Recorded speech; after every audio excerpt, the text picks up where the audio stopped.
In this video, I'm going to show you how to replace the inner tie rod bellow boot on this Toyota Tacoma. Let's get started. Let's remove the wheel. You can either use a thin wall 21mm socket or use a little pry bar screwdriver. Pull this cap off. Now you can use a regular size socket to get all the 5 21mm lug nuts off.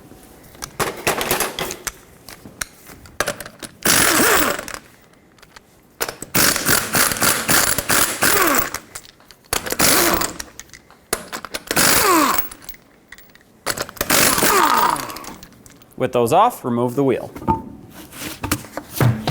Let's break free the jam nut that locks the inner and outer tie rod together. This is a 22mm in size, so put a wrench on it. Break it free. Sometimes you might have to tap the wrench with a hammer. Once it's loose, let's move on to removing the outer tie rod castle nut. This castle nut has a cotter pin here that we have to remove.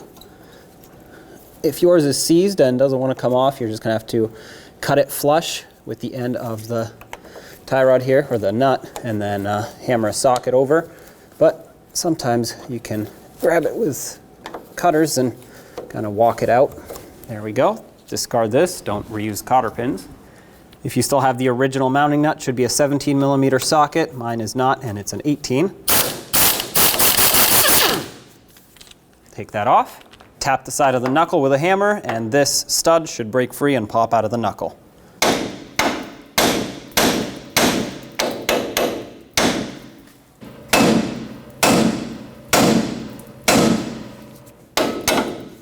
Now to remove the outer tie rod, count the threads that it takes to take it off. That way when you put it back on, you can put it back the same amount of threads and get your alignment close. Of course, you will still need alignment after this job, but this will get you close.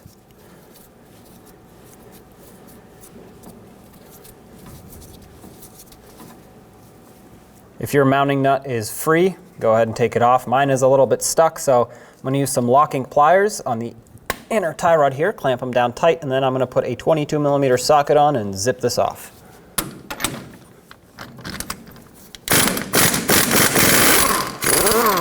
There we go. Once it got onto the clean threads, it was no problem, but it was a little bit stuck here where it was.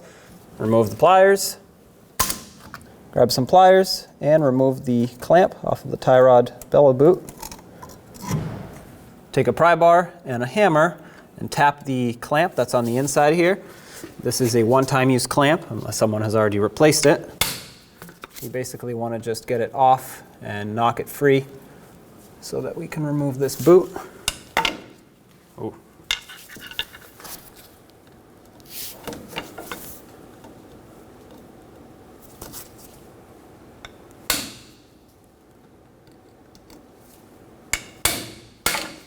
There we go. Take this off.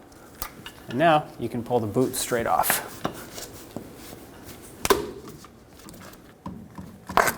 There we go. Take your boot, slide it over. That's locked in on here, but I'm going to pull it further a little bit. Actually, I'm going to go on the other side and turn the steering wheel. That's going to bring the tie rod closer to the rack. This will make it easier for me to install the boot.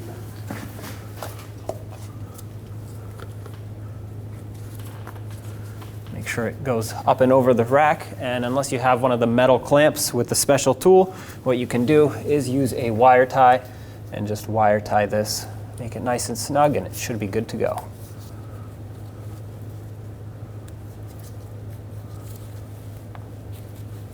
Grab some pliers so I can make sure that that's tight. By hand, it's a little bit difficult. If you grab the wire tie and twist it, that'll pull it through its locking clip here. Once it gets snug, cut off the excess so it doesn't dangle around. And there you have it. The outer clamp, if it's in poor condition, replace it. Mine's good, so I'm going to put it back. Before you lock it in, make sure the boot is sitting in its groove. Mine is. Make sure this is centered. I like to coat the threads here with some anti-seize or grease if that's what you have. This will make sure that the jam nut as well as the outer tie rod won't seize on here in the future, especially since this truck lives in a very rusty climate. You don't need a whole lot.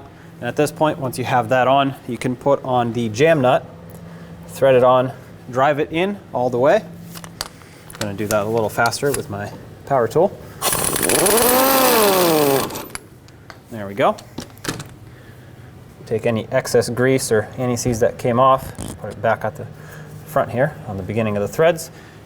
Take the outer tie rod, thread it on the same amount of turns that it took to take it off. Just as a reminder, once again, you do need an alignment, but this will get you close.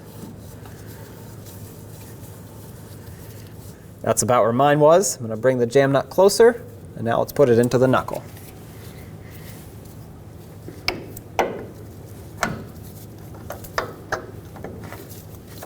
Put it through, put on the castle nut, snug this up. When you torque this, if you have the two-wheel drive version, the torque will be 53 foot-pounds. If you have the four-wheel drive version, it'll be 67 foot-pounds.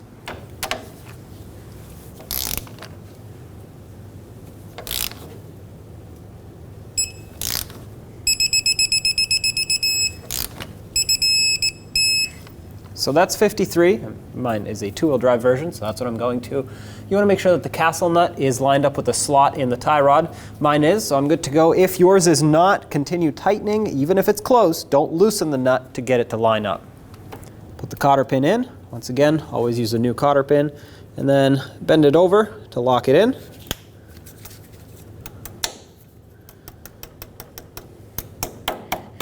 There we go. Snug up the jam nut. The torque for this is 40 foot-pounds. However, if you don't have anything to torque it with, just make it snug. Your alignment professional should take care of it anyway. There we go. And now bring it back about level so that the outer tie rod doesn't sit at an angle. Let's get the wheel back on. Start on all 5 of your lug nuts. Bottom them out in a cross pattern, and then also in a cross pattern, tighten them to 83 foot-pounds.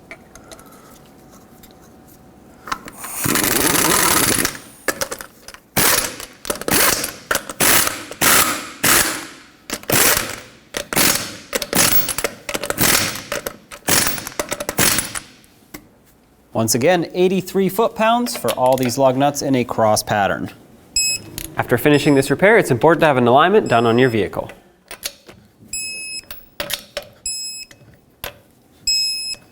And if your truck had the center caps, go ahead and put these back on.